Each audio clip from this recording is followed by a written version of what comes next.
Hey guys, this is Druin the Happy Monk here. Thanks for tuning in, appreciate it. This video is going to be about Monster Power 10 Crypt of the Ancients run, and it's a mostly loot run, so there's going to be very little elite killing. I do detail two specs that are a little bit better at killing the elite, but generally speaking, it's just a Monster Power 10 trash farming run. I'm able to get about 5 legendaries per hour, so it's pretty good loot. I'm going to be going over 3 different specs. The first spec is a Cyclone Strike, Exploding Palm, Backlash spec, and it has the lowest gear requirement because Backlash gives you a lot of sustain sort of for free, so you can have lower all resist and stuff like that. It's very good for killing trash, not at all good for killing the elite. Second spec will be a Cyclone Strike, Exploding Palm over spec that is by far the best at killing the elite, but is much higher gear requirement and is a little bit harder to actually use. And then the third spec is going to be actually just a normal Tempest Rush Bells spec, except without the Tempest Rush part. So you're going to use Wave of Light to kill all the trash, and people who are familiar with Vault of Assassin farming with a two-hander will be pretty used to that spec. Alright, let's get to it. Okay, so the first thing you're going to want to do is you're going to want to go Change Quest, select Act 1, The Broken Blade, Talk to Alaric, Monster Power 10. Select quest, start game. Alright, and then you're going to want to go to the waypoint, Drowned Temple. You actually do have to complete the first several steps of the quest in order to get the correct checkpoint. So if you just go straight there and you go into Crypt of the Ancients, you will not get the checkpoint, and then you'll have to start over again when you have to start this over again when you leave the game. So this is a very important part because it makes it far more efficient. As you can see, I am actually losing spirit while Tempest Rushing. This is not a infinite Tempest Rush build. I'm only using Tempest Rush to get from place to place. You do actually fairly little movement in general for this spec. Alright, so you go into Warrior's Rest first because you have to retrieve the Beacon of Honor. Let's go all the way through. Just going to skip all this stuff, retrieve the Beacon of Honor, keep going. Run out of spirit, like a noob. Actually, I have quite a bit of attack speed gear on as well, which is part of why I'm running out of spirit. You can also see I don't have 4 pieces of Innas, so there's quite a bit different here than the normal low Monster Power Tempest Rush spec. So once you've done the Warrior's Rest, you're going to want to go to the right side of the Festering Woods, and there should be a dungeon, and that's Crypt of the Ancients. Here it is. And now you'll see when we go in, it'll say checkpoint, so reached checkpoint. And now you're going to go forward and do the run. So let's go check out the spec. So the build I'm using is 190,000 DPS with Scoundrel. So without Scoundrel, I'm sitting at 182,000 DPS. I have almost 600 all resist, and I have about 5,000 armor. I'm sitting at 47,000 life. I have a fairly high effective hit points, and I actually, let's see, which ring do I have on? So for this spec, we would use a Cyclone Strike reduced cost Stone of Jordan. And that's important because you are going to be using Cyclone Strike a fair amount. I'm personally using 2 pieces of Blackthorns.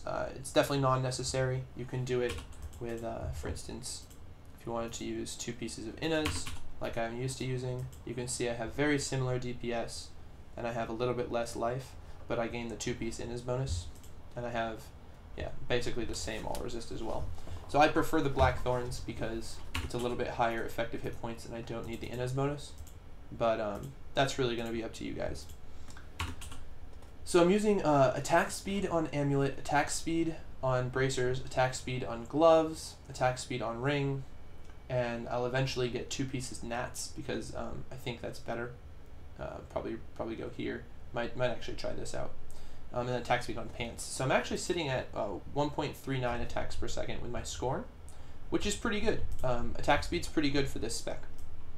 So that's sort of the overall stats. You can do it with lower EHP than me, certainly. This is not that difficult of a run. So here's the spec. You use Exploding Palm, Strong Spirit, Tempest Rush Tailwind, Crippling Wave Rising Tide, Sweeping Wind Inner Storm, Cyclone Strike Implosion, Mantra Evasion Backlash, and then Guardian Path Exalted Soul sees the initiative. If you have to use one with everything, if you're a one with everything monk, you want to replace seize the initiative with one with everything, so it would look like this. You very much need to have both Guardian's Path and Exalted Soul. If you want to use two one-handed weapons, that's totally viable.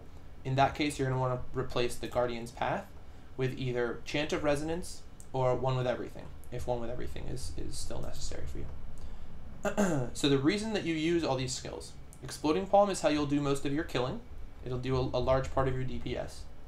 Tempest Rush Tailwind is just to get from place to place. Crippling Wave Rising Tide is actually sort of just a stopgap measure.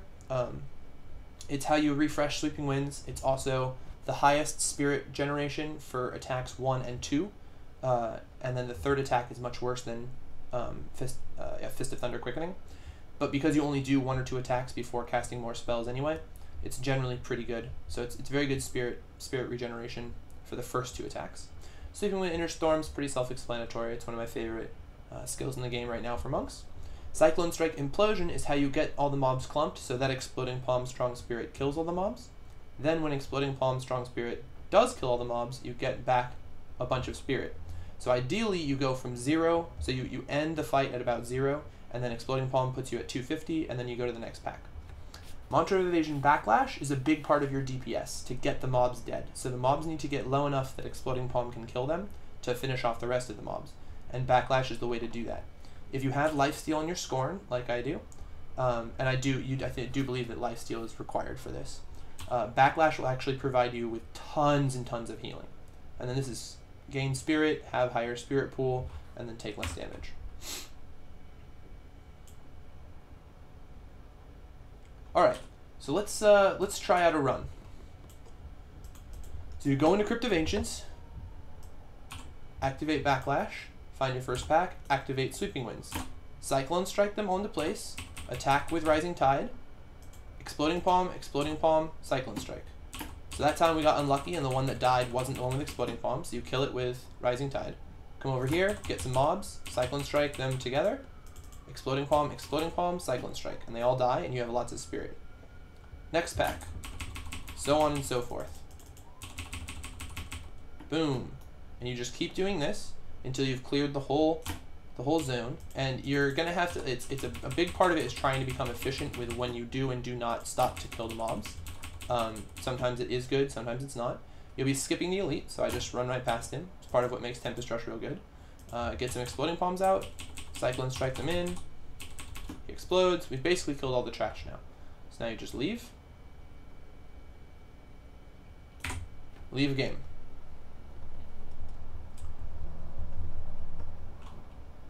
And now, when you hit resume game, there will be a portal, Crypt of the Ancients. And you do it again. So you zone into Crypt of the Ancients, find the first pack, activate Sweeping Winds, and you continue to do this. So, first question is always, why is Crypt of the Ancients even worthwhile to do? Like, it seems like you could just get stacks of Nephilim Valor, do Volt of the Assassins or something. The reason is several-fold. One, you're in Monster Power 10, so you can see I currently have 550% Magic Find. So that's pretty good all on its own. You get good items from that. However, another fact of Monster Power 10 is that monsters all double drop items. So every time an item would drop, so every time a monster would drop an item, it instead drops 2 items. And that means that your Magic Find is essentially doubled. So 550 Magic Find is worth 1,100 Magic Find on Monster Power 10.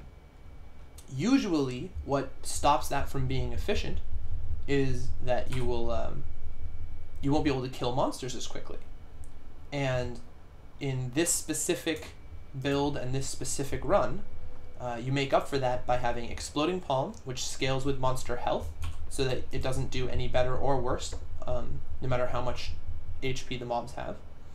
And you also make up for it by this run specifically just being very easy compared to a lot of the mobs out there. And you'll actually see if you do this yourself, it does not need to be done on Monster Power 10. This can definitely give really good results, good legendaries per hour on lower Monster Power. here's something to watch out for. If you Exploding Palm a reflex damage pack, and you kill one of the champion mobs with Exploding Palm on it, it will reflect over your maximum health and damage back to you. So I did that mostly purposefully. If you watch my stream, you'll see me do it plenty of times, not purposefully. It's just hard to remember, but yeah, so you actually can do this on Monster Power 7, Monster Power 6, and you'll get fairly good loot because these mobs have a pretty high chance to drop items, and it's a pretty nice compact run, and the compactness of the run definitely makes it efficient. It can get a little boring because it's only one room and you just do it over and over again. Alright, let's try out some other specs. Alright, so here we're going to try out just a small spec change, which is you change Mantra of Evasion Backlash to Mantra of Conviction Overawe, and then Cyclone Strike Implosion to Eye of the Storm. And the reason that you do this, the benefit to this spec over the other spec, is that you can much more easily kill the elite. And the reason that's the case is because Exploding Palm does 50% of the monster's health and damage, multiplied by Overawe's effect. And so if you can manage to get Exploding Palm on each and every minion of so we'll be able to do it here, hopefully. So what we're going to try and do, that makes it harder.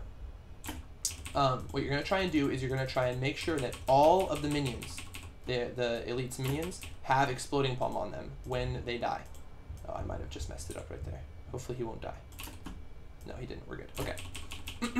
So you want to hit Exploding Palm, and Exploding Palm, and you need to activate Overawe, and then when they all die, just like that, you kill the elite instantly. That was pretty fortuitous. It doesn't always work out that easily. That's the benefit to this spec, is if you hate the fact that you're missing the elite, this spec is significantly better at killing the elite. The downsides are it's much more fragile because you don't have Backlash healing you constantly, and so you do have to pay a lot more attention to your HP pool. It doesn't have Implosion, which means that it can sometimes be hard to group mobs as well, so it'll be much harder to kill these ranged mobs. And then other than that, I mean, it's definitely a really good spec as well. I've used both of them pretty effectively. It sort of depends on how I'm feeling. Let's check out the Bells spec now. Alright, so for this spec, we're going to change up our gear a little, or our setup a little bit. So we're going to use Wave of Light, Wall of Light, which is the highest DPS rune for Wave of Light. It is not the highest conversion of spirit to damage, but it is the highest DPS when combined with Fist of Thunder Quickening. We're going to keep Mantra of Conviction Overawe. We're going to switch actually to Dashing Strike Quicksilver because we don't want to spend the spirit for Tempest Rush. It's too much spirit. And we're going to ditch Eye of the Storm in favor of Breath of Heaven, Blazing Wrath. So you'll actually note this is a pretty normal build for a Bells Monk. I would use this in Volt of the Assassin, for instance, except I would take Tempest Rush. The main difference here is that I'm wearing a lot of attack speed gear, and that actually is helpful for this spec as well. So you want high DPS and high attack speed.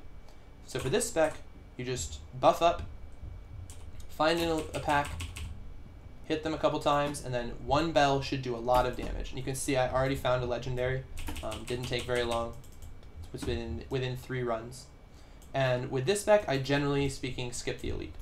You can kill the elite, and I'll do that. So you just let them kind of group around you. Bell, bell, everything dies. Bell. And that's it. It's the whole spec. Killing the elite looks like this. You hold Fist of Thunder Quickening on the elite. So you hold down Fist of Thunder Quickening like this, and then you spam the bells button. And it'll continuously hit Fist of Thunder Quickening over and over again, and as soon as you have enough spirit, it'll bell.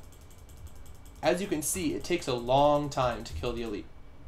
It will make your run times inefficient. And then you want to use Dashing Strike Quicksilver to move around the map and to avoid damage. So it's both a defensive and offensive skill. So you see I got a good number of crits on that third attack. The third attack of Fist of Thunder Quickening is by far the best part of Fist of Thunder Quickening because it has an AoE, and every single one of the crits you get with it give you 15 spirit back. So you want to try and AoE hit a bunch of people with it. And you can see it's pretty easy to kill clumped up mobs. It's a little bit harder to get them to clump up. but it's still pretty effective. So that's the bells spec. Alright, so generally speaking, that's the Monster Power 10 Crypt of the Ancients run that, if you've watched my stream at all, you've probably seen me do quite a bit because I like the run a lot. I'm keeping a spreadsheet active to try and track all of my different statistics, which I'll show here. So this is my spreadsheet for Crypt of the Ancients. I don't have as much data as I'd like to, but I just started keeping it fairly recently. You can see after, what is that, approximately 4 hours of data, I have about 4.74 total legendaries per hour. I had a really nice hour of 8, and then some pretty average hours, and then some pretty mediocre, like bad hours, and it still comes out to a really good number. I'm averaging about 3,000 mobs killed per hour. This was an especially bad hour. This was actually a bells hour, so I was using the bells spec as opposed to the Cyclone Strike spec, and you can see it's really all on par. And I expect this legendaries per hour number to go up a little bit, as I believe it's sitting actually at about more like 5.5. But as I get more data, I'll fill that in. Alright, so that's everything. If you have any questions regarding this, I'd really love it if you could come check out my stream, and I'd be happy to answer them. I do MP10 Crypt of the Ancients a lot there, so it's an easy way to check out what's going on, sort of what I'm doing, stuff like that. Feel free to add me in-game. I answer all questions there. And yeah, you can follow me on YouTube and follow me on Twitter. So thanks a lot.